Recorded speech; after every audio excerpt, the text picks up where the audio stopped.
Welcome to Twisted Truths, where betrayal meets brutal payback, and where the most unexpected twists expose what people are really capable of. This story isn't just shocking, it's personal. My name is Richard Blake. I'm 33 years old, and tonight, I'm not just serving dinner, I'm serving every scar they gave me. The room outside is glowing with soft gold lights and crystal chandeliers. The tables are dressed in white linen and purple orchids, set perfectly for the Bryant family's 40th wedding anniversary. Except they're not my family anymore. 7 years ago, I walked away from everything, my parents, my siblings, their expectations, their judgment. Because I didn't want to be a lawyer or a surgeon or some six-figure executive in a tailored suit. I wanted to cook. And to them, that wasn't ambition, it was failure wrapped in grease and shame. Back then, I was just Ricky, the odd one. Now I'm Richard Blake. Executive chef. Silent co-owner of Ember and Ash, one of Chicago's highest-rated restaurants. And the irony? My parents chose this place for their anniversary dinner without knowing it's mine. They don't know I'm the one who wrote the menu they're raving about. They don't know the recipe for that braised short rib was born from the nights I wept in a cheap apartment in Queens, making magic from bones and broken dreams.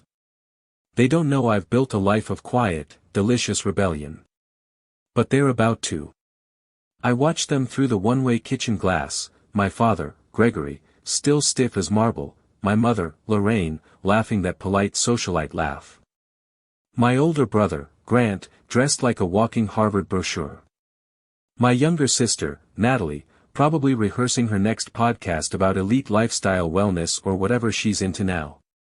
And then it happens. I hear my name. Not Richard. Ricky. Grant leans back, swirling his wine, smirking. Wonder what Ricky's up to these days. Probably flipping burgers or living in a shoebox, right? The table erupts in laughter. My mother tries to hush them, but only half-heartedly. Oh, let's not talk about him tonight. It's a celebration. My father snorts. The boy made his choices. You can't fix ambition with apron strings. Something in me goes ice cold.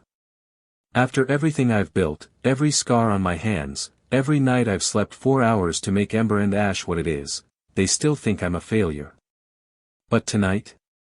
Tonight is when the illusion dies. The waiter walks over with dessert. My dessert. A dark chocolate soufflé with raspberry balsamic drizzle. The moment my mother takes a bite, her eyes widen. This is exquisite, she whispers. Then Grant, always the snob, raises an eyebrow. We should meet the chef. He might be poor, but at least he can cook. The waiter smiles politely. Of course, sir. I'll bring him right over. I step out of the kitchen slowly, heart hammering. Every eye turns to me. And then it hits. The waiter, unaware of the storm he's about to unleash, says loudly and clearly, "Everyone, this is Richard Blake. The co-owner and executive chef of Ember and Ash." Silence. Frozen wine glasses. Forks mid-air. My father's face turns a pale shade of disbelief. And Grant? Grant looks like someone just kicked his ego off a cliff. I smile. Hello, everyone, I say, voice calm. I hope you've enjoyed your evening. Nobody says a word. But I'm just getting started. The silence at the table is thick enough to choke on. My father's jaw tenses. My mother clutches her napkin like it's the only thing anchoring her. Grant stares at me like I'm some ghost crawling out of his past, and Natalie, she just blinks. Wait, you're the chef, she finally says, blinking again. Richard Blake. Ember and Ash. I nod. And co-owner. My voice doesn't shake, but my chest does. Because deep down, I wanted this moment to feel like triumph. But standing here under their scrutiny, all I feel is exposed. And small. My father finally speaks. Well. That explains the soufflé. That's it. No congratulations. No surprise turned pride. Just a casual remark like I'd accidentally fixed a broken sink. Grant laughs, short, sharp, cutting. So this is what you've been doing with your life. Restaurants? Yes, I say. 5 of them. Across 3 cities. Michelin notice. Top 10 lists. All built from nothing. Nothing, he repeats mockingly. You mean from the trust fund Mom set up? I blink. What trust fund? His smirk falters. My mother's eyes widen. My father's expression hardens like granite. Oh. There it is. A pit opens in my stomach. There was a fund. My father doesn't meet my gaze. It was revoked when you left for that culinary detour. My mind spins. I remember the ramen for dinner nights. The times I slept on subway benches after double shifts. The time my debit card got declined for $1.72. They had money set aside for me. And they took it back, because I chose my dream. So, you punished me, I say quietly. Because I didn't become what you wanted. My mother looks uncomfortable. It wasn't like that, sweetheart. It was exactly like that, I snap, my voice rising for the first time. You wanted a lawyer. A surgeon. Another Bryant for the mantle. Not a chef with oil-stained hands. Natalie looks down at her plate. Grant scoffs. Well, can you blame us? You were obsessed with food. You didn't want structure. You wanted some fantasy. I take a step back, breathing hard. My chest feels like it's being crushed from the inside. This was never going to be a reunion. This was a reckoning. And still, I feel that old need rise, validation. A pat on the back. You did it, from the man who once said I was wasting my potential. Instead, my father lifts his wine glass and mutters, success doesn't need a spotlight, Richard. If you truly made it, you wouldn't need to prove it. And that cuts deeper than anything. I don't remember how the rest of the dinner ended. I just remember stepping back into the kitchen, my hands trembling too much to even hold a knife. I told my sous chef to handle closing. Then I walked into my office, shut the door, and collapsed into the chair, shaking. I'd built a kingdom. And they still saw me as a fool. I didn't go home that night. Instead, I sat alone in my office at Ember and Ash, staring at a half-drunk glass of Cabernet and the reflection of myself in the dark window. The clatter of dishes, the low murmur of closing staff, all faded beneath the roar inside me. They had a trust fund. They had a damn fund for me and took it away because I chose pans over paperwork. All the nights I worked myself to the bone, thinking I was completely alone, turns out they had a parachute ready. They just cut the cords because I didn't jump the way they wanted. Around 3 a.m., I finally drove home. My condo was dark, cold, and spotless, like I hadn't been living in it, just passing through. Which, in truth, I had. I tossed my keys on the counter, peeled off my chef coat, and found myself standing in front of a small wooden box I hadn't touched in years. It was Rosa's box. Rosa, my childhood nanny and the only person in that house who ever believed in me. She taught me how to make eggs when I was 6. She made tamales in our pristine kitchen like it was her own. She was warmth in a house full of cold marble. She died 5 years ago. Cancer. I didn't go to the funeral. I couldn't. It would have broken me. But she'd left that box for me. I never opened it. With trembling hands, I lifted the lid. Inside were a few worn recipe cards in her looping Spanish script, and a sealed envelope with my name on it. Para mi Jeremito. My throat tightened. I opened it slowly, carefully. The paper inside was creased and yellowing. Her handwriting wobbled, but her voice echoed in my ears like she was right beside me. Mi querido niño.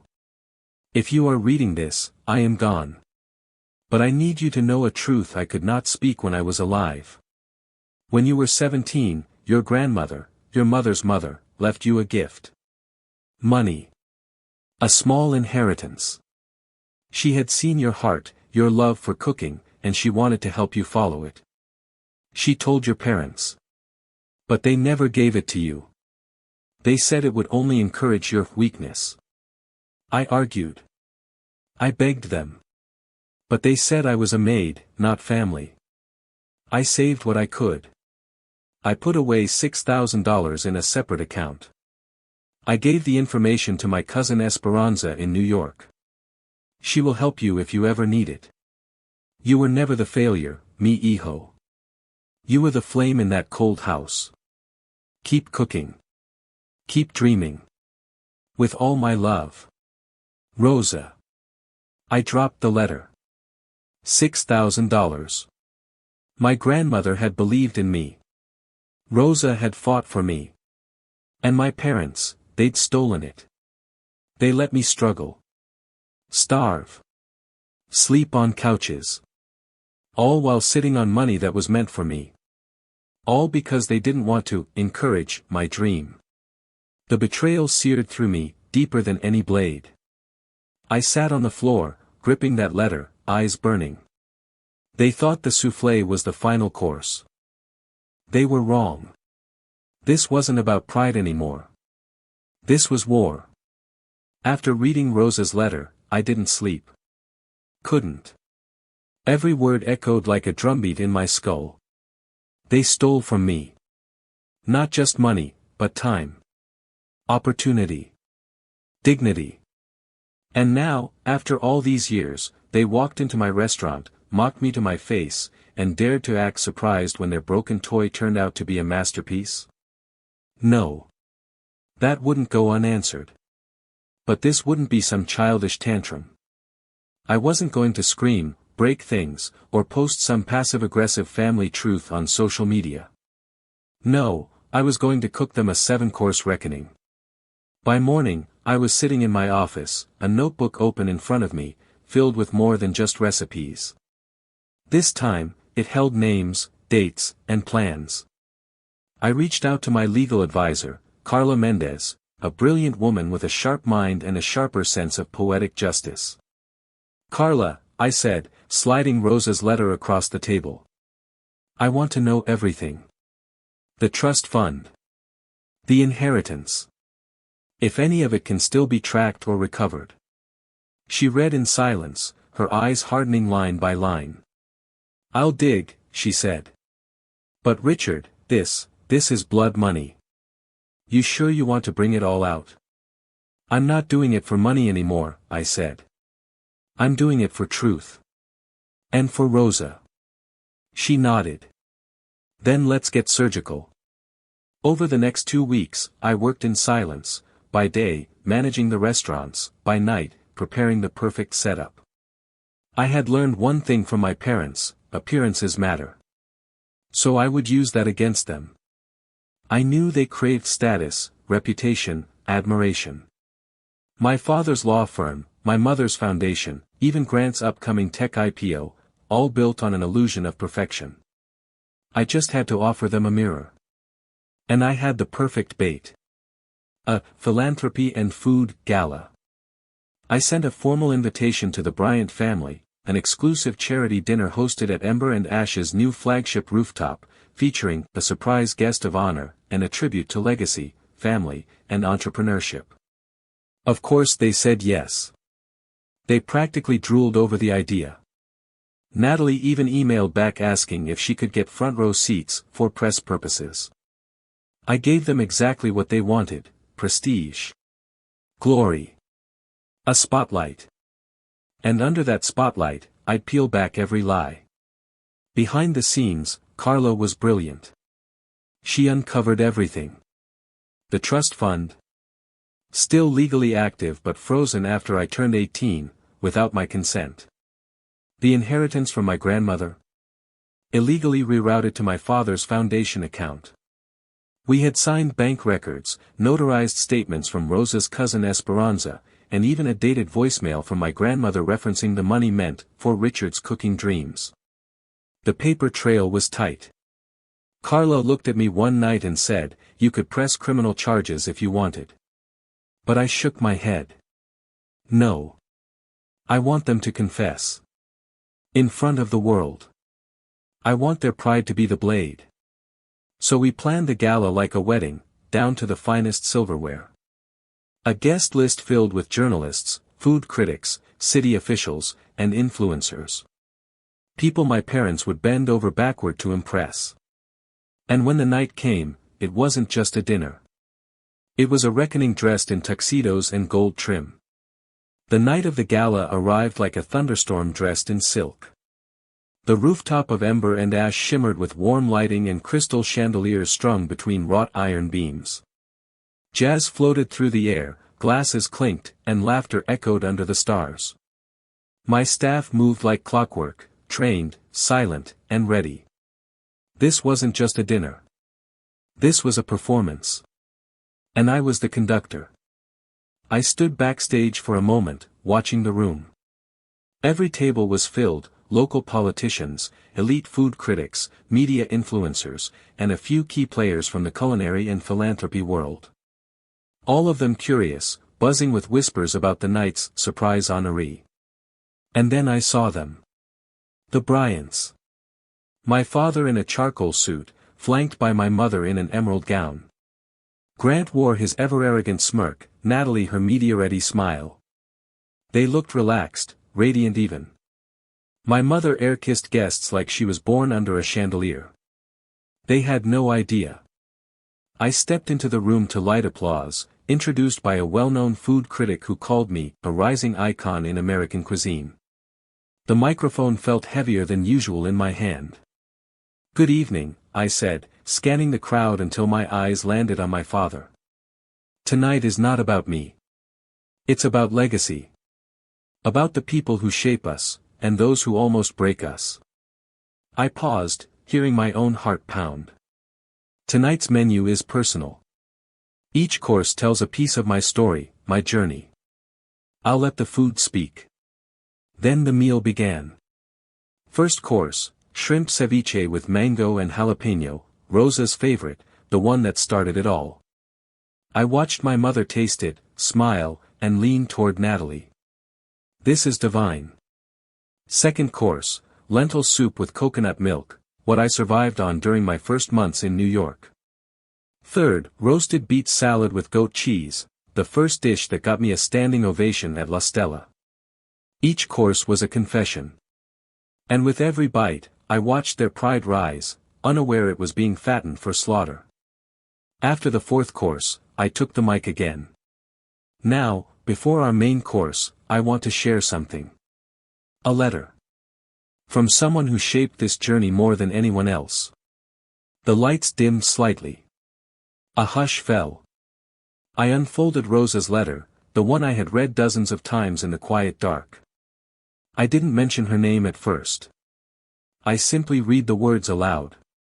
Her words about the stolen inheritance. The trust fund. The betrayal. You could feel the air shift. My parents froze. Grant's jaw twitched. Whispers rippled through the room like fire through dry grass. Then I turned to the audience and smiled gently. I was raised in a home of wealth and reputation. But when I chose passion over prestige, my family disowned me. They stole from me. Lied to me. And tried to convince the world I'd failed.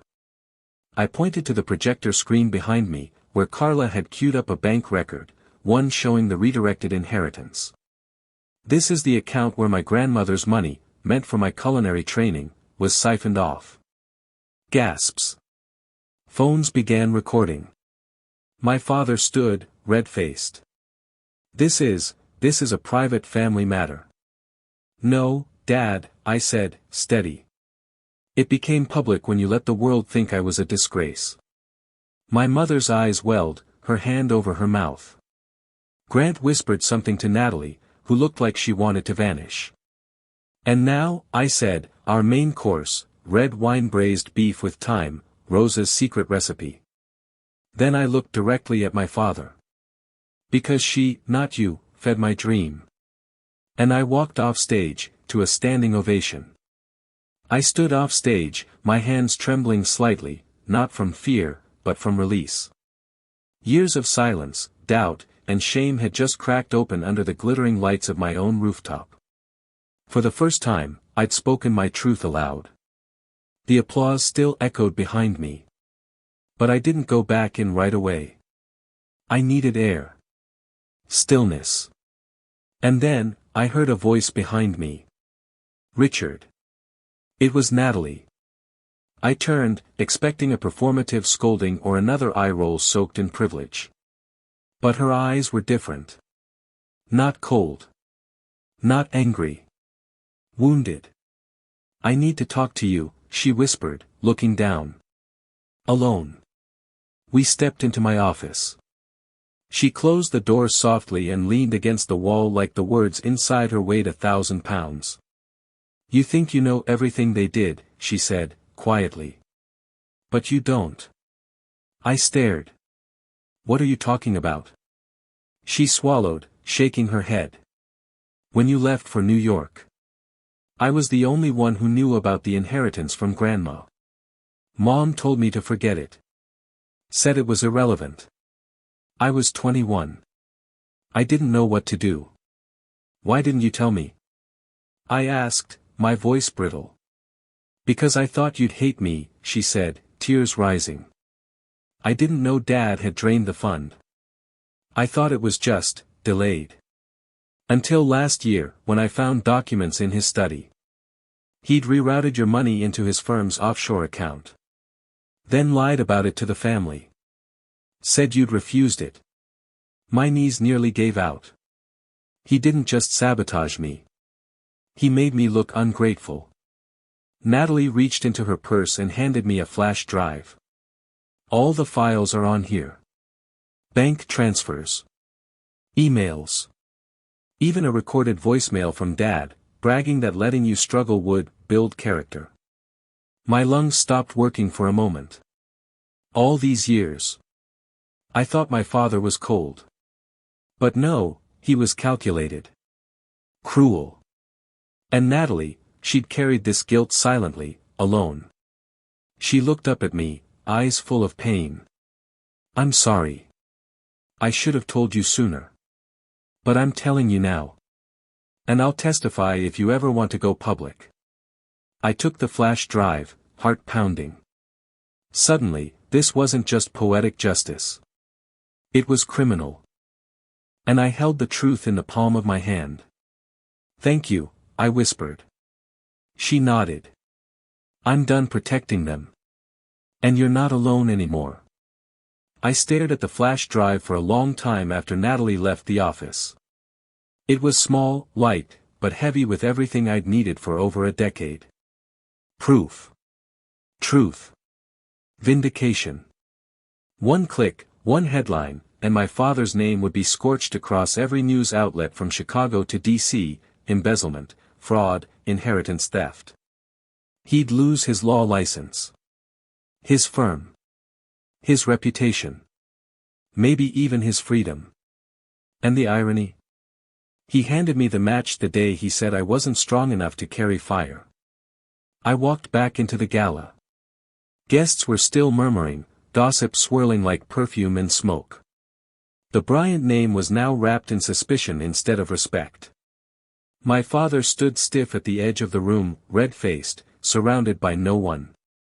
My mother sat pale, glassy-eyed, as if someone had drained the oxygen from her world. But I wasn't looking for them. I walked straight to Natalie, who stood near the dessert station, wiping away the last of her tears. You okay? I asked. She nodded slowly. I meant what I said. I'll back you up. Dad deserves. I know, I said gently. But I'm not going to destroy him. Her eyes widened. You're not. I took a deep breath. Not in court. Not in headlines. That's too easy. What then? I'm going to offer him a deal, I said.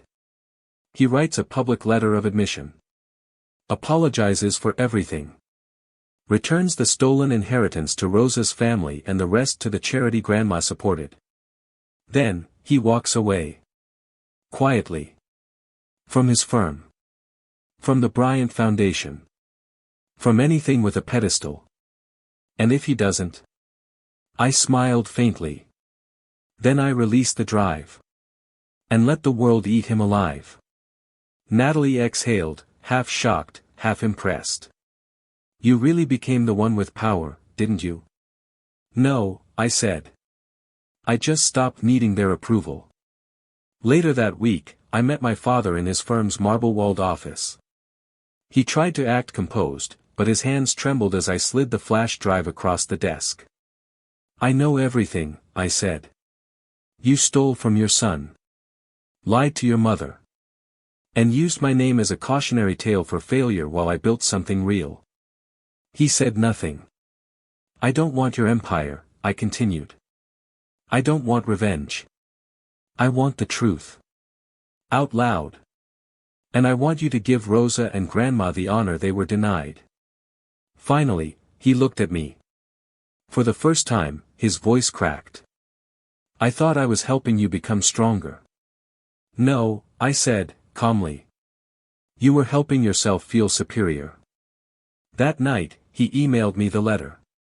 3 days later, it was printed in the Chicago Tribune and posted on his firm's site. A full public admission of what he did. An apology to me, to Rosa's family, and to the grandmother who left me a seed of hope. He resigned the next morning. And I hosted a charity dinner in Rosa's name. We raised over $350,000 in one night, funds that went to culinary scholarships for low-income youth. Kids like I once was. Dreamers scraping burnt pans and whispering flavor into cheap noodles. Natalie stood beside me that evening, smiling. She now runs the Bryant Foundation, renamed to the Blake Initiative, at her request.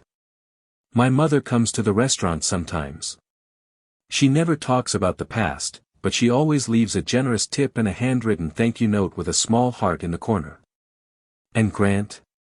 He stays silent. But he follows me on Instagram now. Baby steps. As for my father, he lives quietly now in Michigan.